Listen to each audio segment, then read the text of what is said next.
Guys, welcome back to our YouTube channel. In today's video we are going to learn how to delete TikTok story. Let's begin with the tutorial. Firstly, open your TikTok, then after go to your inbox. There you can see your story option.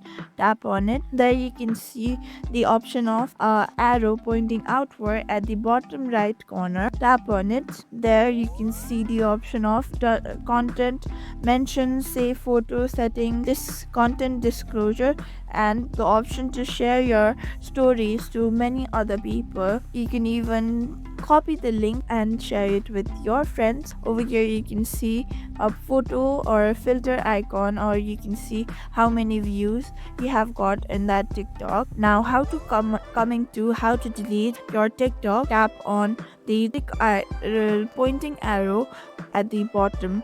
There you can see the option of delete or dustbin icon. Tap on it. There they will ask delete and re-edit, or tap you can delete and re-edit as well. We want to delete it, so tap on delete directly like this.